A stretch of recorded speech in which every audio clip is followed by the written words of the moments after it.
Hey guys, Omni here. We are back for the second to last episode of The Haunting of Hill House. Episode 9. One more to go, and we are through this season, and it has been such the roller coaster. Last episode had a lot of fun scares, a lot of fun moments, a lot of great little character interactions, namely between Shirley and Theo, and of course the father and Steve. They go out looking for Luke, and they are stuck in a car together, and they have some lovely little back and forths. You know, the father talks about his relationship with his mother, trying to impart some kind of relationship advice without necessarily knowing what exactly Steve and Lee are going through. Eventually, Steve opens up about the fact that he still perceives everything that they experience, and he admits what he experiences. He sees things, and he admits that it's a disease that their family specifically has. So he has gotten a vasectomy many years before he even met Lee. He's like, I will not pass on this to my kids, this degenerate part of my brain into my kids. I will not curse them with that our family has. And he never told Lee. He was afraid to tell Lee. He thought he was doing it to, keep her safe, to not hurt her, to keep her happy, much like what the father has been holding back a lot of things, trying to do the very same for his family. So in his own way, he's kind of doing exactly what his father did and become his father, and probably in a way he probably never wanted to. And that's why, after a couple of experiences, as they were trying to have a baby, he finally had to break it to her. And I'm assuming that's when things kind of went down the toilet. On the flip side, Shirley is being harassed at her home by a ghost that keeps knocking at her door, then banging at her windows. Theo comes in. She tries to say her piece, talk about what happened, and then just every window and door starts just banging until they get the notification that the card that Luke had taken from Shirley has been used.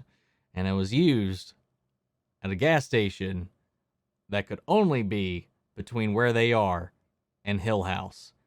They let the father and Steve know, and they immediately start trying to track him down. They go to that gas station. He's like, yeah, that guy was here. He filled up his car, and he filled up a bunch of gas cans and just went up the road, going to burn Hill House down. And it's this fun little conversation that starts from there. The dad's like, I'm driving. We're going to get in the car. You don't know shit. I need to tell you what's going on. And he was like, listen, I read your book. There's some things in there that stood out. You talked about your mom's weird incidents and stuff like that, but that's not what is problem. You can rationalize that as mental illness or whatever you want to do, but there's details in your book that don't add up.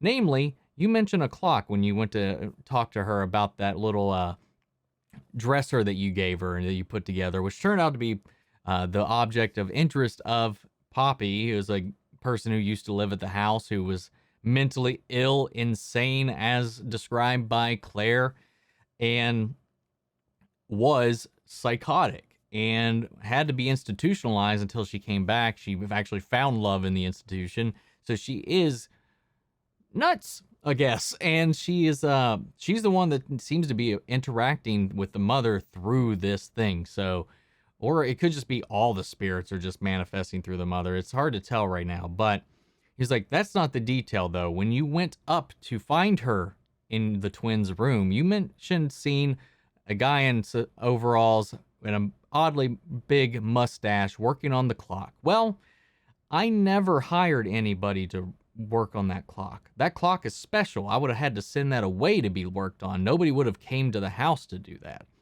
And there was no tree house. You kept mentioning a tree house that you would go to talk to Luke and all that jazz. Well, I never built one. We were only going to be here for 8 weeks. Why would I have built a tree house? That doesn't make any sense. And I was like, oh my God. Then Shirley and Theo are going at it, and then I shit myself when their mom just popped in and was like, hey, I want to be part of the conversation. Ha! And then Theo has like one of the best monologues in the show, talking about exactly what she felt from Nell and why she ended up in the closet with Kevin and how that didn't mean anything. And we end with Luke at the house, and he's pouring gas everywhere, and he tries to light it, and It starts to light, and then the flame just goes out. It does not take.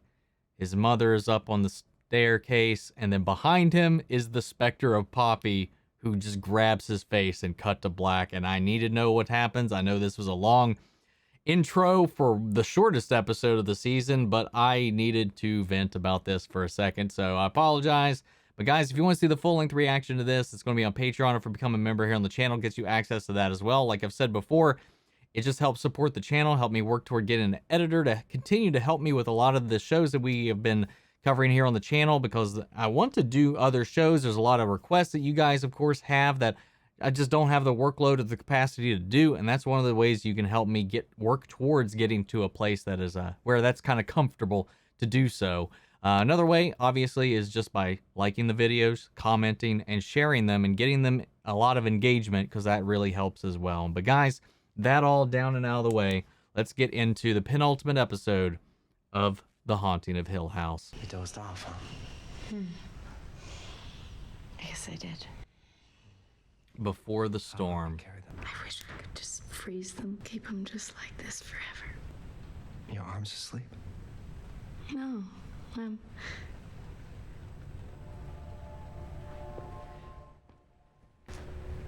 You guys coming? Yeah. Maybe that's what she's doing. She got dragged into the house, trapped by the house. Ooh, what was that? I think I saw somebody at the standing in by that side room. Maybe I'm seeing things at this point. So maybe she's like possessed, or like now that she's trapped in the house, she's trying to get her family all together so she could freeze them in these moments and never lose them again or something. Come on, not now. There he is. I said no, Luke. Please. What's going on in here? He wants to take some of my clothes. Oh, Okay. Not for me, for Alex. in the You're window. not taking my stuff for your imaginary friend. Oh, it's moving. Imaginary. Oh, Don't shout. Abigail's real. there's just a face staring at them. Abigail isn't real, Luke. Yes, she is. Tell Mom where Abigail lives. In the woods. Abigail. What did I say before? Annabelle Kids have fun. in the last episode. Be in my reading room. Fucked up. Man, I got chills right now for some reason. Like, I'm just like, I don't know, on edge.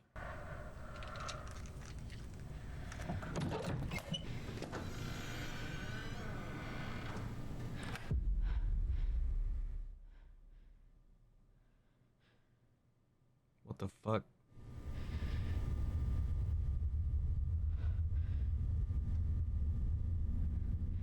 Oh, wait. Oh, wait. Are we gonna start, like, with Nell going through time in different places and location? Is she going to be going through all the different places that we have seen her specter there, and she's like,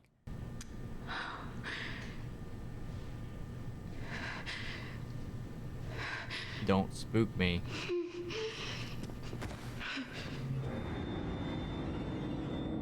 Oh, no. Oh, yeah. Nell saw him on the ceiling like that. Oh, I hope he's okay.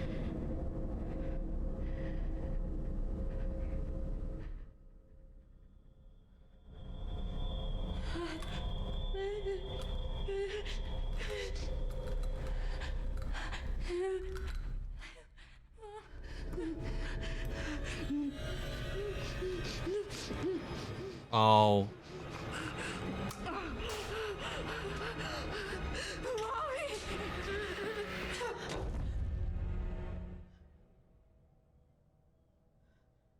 What the fuck? Dude, like, I don't know what it is. Like, right now, like, I've just got, like, this feeling someone is behind me at all times at the moment. So I think that last episode fucked me up. It's also 4:20 in the morning. Blaze it. And clearly you dozed off while you were reading. Yeah, sure she did. Of course. Didn't like it. It was a terrible dream. Now that I'm like looking more intently into the backgrounds too, it's like when I see like those faces and shit just in the background, dude. Ugh. I will say, like, not to like toot my own horn or anything, but I've always like felt myself very empathetic, even though I've been introverted. Like, I can feel things intensely, like feel what other people are feeling, and like when I'm in something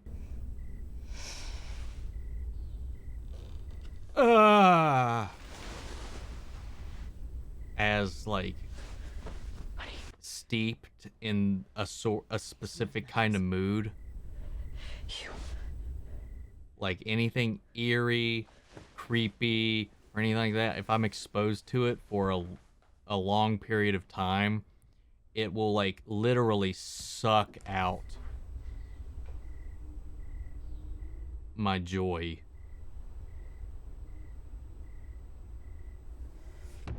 Oh. And it'll just leave me feeling just hopeless and dreadful.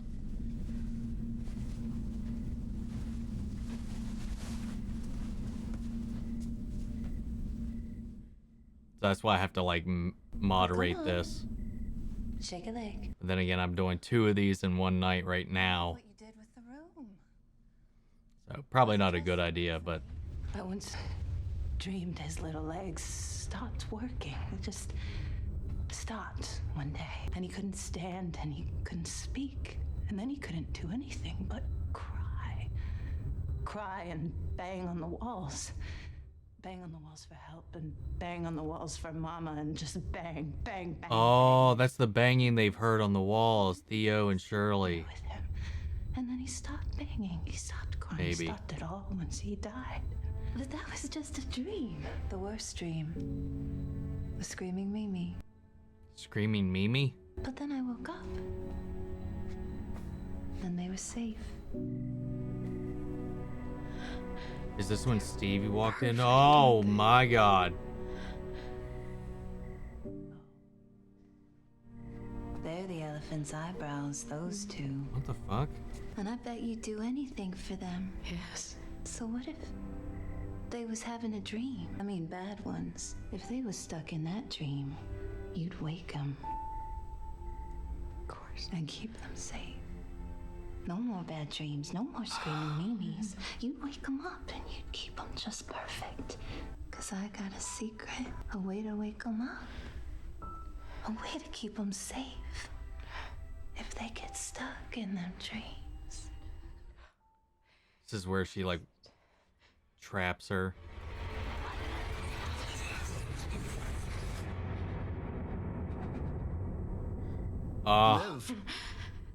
Does she end up like thinking she's doing this all for... She's got into her head. She thinks she's doing this for her kids to save them from these dreams. I'm sorry, I was having a horrible dream. You think? Now I want you two to get good rest. What if I have a bad dream? Oh, I'm sure we can handle any dream you have. What if I dream that you kill us? What if I dream that you sent us away into the dark and we get hurt and my heart breaks right in half and I can't feel anything happy for weeks and months and years until I can't stand it anymore and I have to die? And what if I'm so sad that I put poison in me? I poisoned myself for years and years until my blood turns into poison and my body breaks down. You send us out there into the dark, and the dark gets us. A piece at a time over years and years and Oh my years. gosh, they're just describing exactly what happens to them as adults. And Luke is dead and cold on the floor with a needle in his arm. And it was you that killed us because you sent us out there. Would you wake us up from a dream like that? Of course. And keep us safe? Steve's gonna walk in on this. Mom? Yeah, Are you okay? not talking to anybody. And it's day. Yeah, I really shouldn't have had this coffee, man. I'm feeling kind of jittery. On top of being already on edge because of this fucking show. This is beautiful. I guess we'll see what's in the glass when she punches it. Mom? Ooh.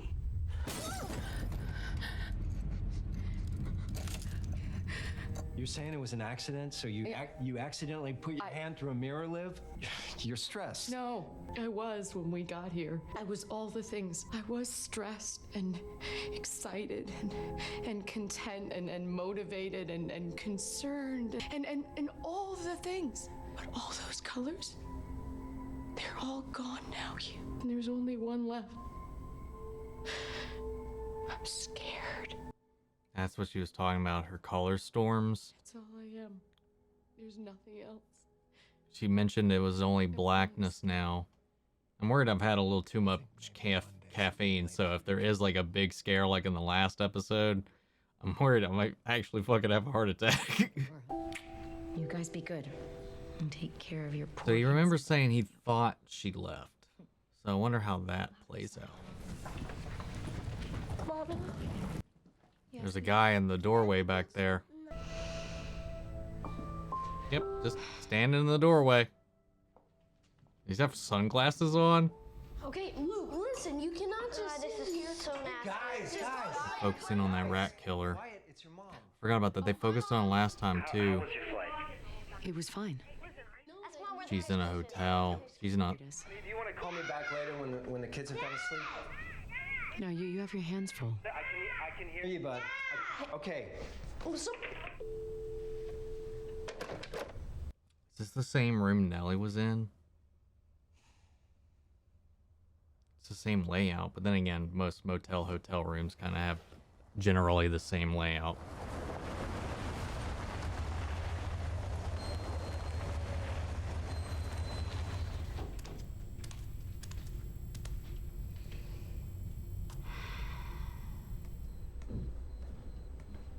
There was that comment that Shirley saw their mom in a different room when she thought she was gone in the kitchen. Mom. Shirley. What are you doing here? I'm looking for food. She's making tea with the rat killer. Mommy? Oh, honey, what are you doing? Who's in the bed? Sorry. Abigail? You said she could sleep over. So did Dad. I don't want to get in any trouble. No, aren't you just the sweetest? No, dear.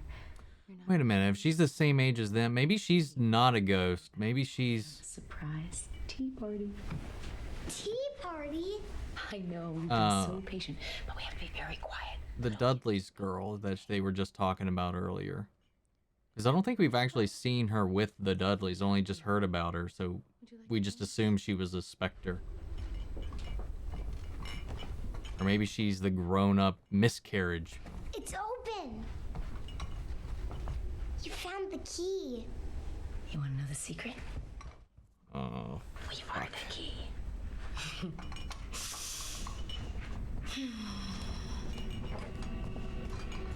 And we won't find out what's going on this episode either. What are you doing awake? I thought you said Mom was at Aunt Janet's. She is? I just saw her in the kitchen and she was being really weird. I'm waking us all up.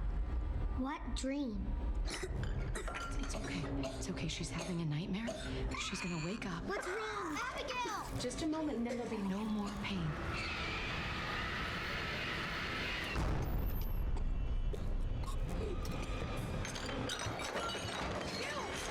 What are you doing?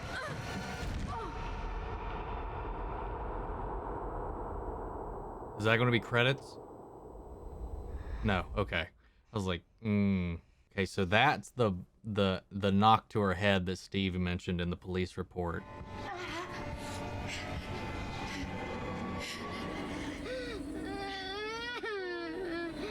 Oh no.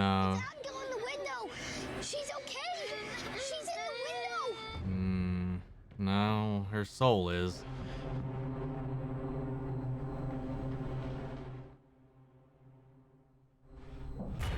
Oh my God.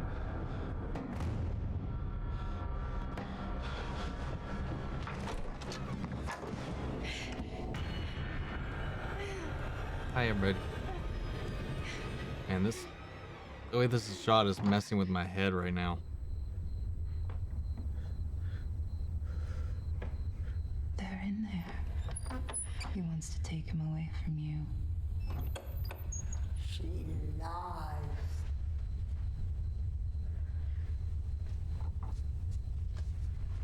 What did she say? She lies? She lies. That one. Can you help me? What can I do for you, dear? I need to wake up. Eyes closed. He's driving them into the dark. He's killing them. He's killing all of them. He's driving them toward a silver table. He's driving them toward a needle. He's driving them toward disease and sadness and Shut up! He also grabbed her when he pushed her, I think. So that's the bruises on the arms that Stevie had mentioned. She twisted her ankle. So everything else is probably going to happen after this. No, no, no, no, no.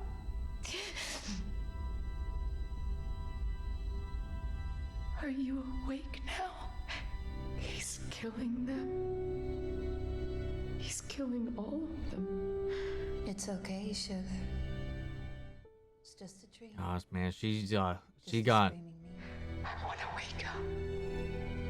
Then wake up. man, she got full on, like, mind, like brainwashed and gaslit by this house, man. She just believes it. I mean, from what she's seen. I want to wake up. So badly. Why can't I wake up?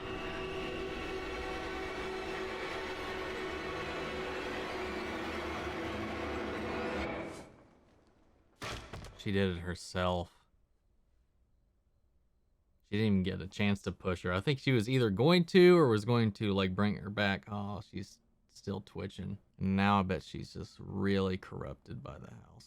That's why she's calling them back to join her in her forever family, making this their forever house. Are you coming? You guys go on without me. How could we?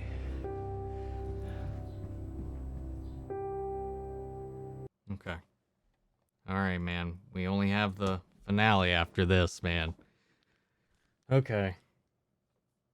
So, Poppy pretty much just used her dreams, because it was almost like Luke and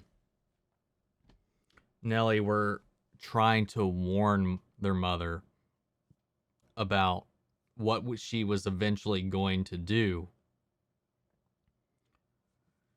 And Poppy manipulated those visions because, like, that's what's going to happen. That's what's going to happen if they go out into the world. You need to keep them here. You need to keep them in this house. It starts just kind of like pushing this narrative to make her afraid to let them leave the house or go away, or that there's that it was trapping her in and out of these visions and realities to confuse her to where she didn't know which is real, which wasn't, if she was awake, if she wasn't. And he's like, this is happening to your kids too. What you saw is just a dream, and they're in these dreams. You need to wake them up.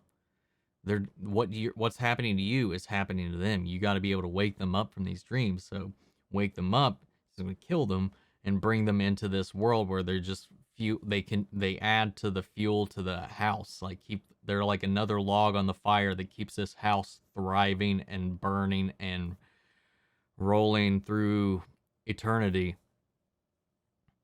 And because she's sensitive to this sort of things, she just kind of, like, I guess was just the most vulnerable to it preyed on her motherly instincts to protect her family. It sucks, man. Yeah, I mean, I don't really have a whole lot to say on this episode. She ended her life of her own accord because she wanted to wake up, because she knew she was just seeing things, but in turn damned her soul to this house to be another puppet of the house. And every time we've seen her, I'm assuming that's her trying to reach out to her children to save them, as she thinks she's doing, to call them back to the house so that they can join her there and they can just live protected forever as specters of the home. I don't know. Like, one thing is, like, I don't know, mental illness and all that stuff involved and whatnot. As far as like the character itself, like, I'm just like, I feel like she should be able to discern what's going on, but I also understand how she wouldn't be able to. Like, because I got to disconnect myself from being the observer. I mean, like, how do you not realize which one is which? Because I feel like she should know what she's doing isn't actually protecting them, but, you know, we got to account for the supernatural. We got to account for possible mental illness.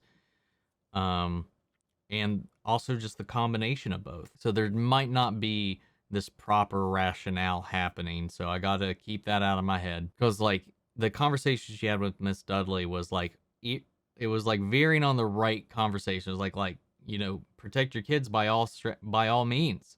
But you should probably leave here sooner than later. And you definitely need to just take a break. Had she actually left the house and taken a break, maybe she would have been able to come back with a clear head, but she didn't. She couldn't let her head detach from these thoughts that have been implanted into her by Poppy. This fear that she was going to lose her children. And that the visions were going to become real. And in a very Star Wars-like way, because she goes about trying to prevent said visions from happening, in turn causes those visions to happen. Her intervention is what sets that path in stone because she believes it. Very Anakin Skywalker. Sorry to make this about Star Wars, but it lines up. It's an interesting perspective. The Hazel, the old woman, was actually trying to help her, it seemed like. He's like, you don't listen to that one. She's fucking crazy. She lies, is what she says. And the whole family kind of showed up there for a little while while everybody's running around the house. So I guess the final episode is going to be, maybe the final episode is going to be all present day. Maybe a quick recap of all the appearances of her specter tracking them down. Like, we got like the quick like cut of like all the different times Nellie saw the bent neck lady, but then we realized the time deviance. Maybe we'll get something like that in the next episode, showing her appearing at all these different locations, trying to do things, trying to get their attention maybe. I don't know.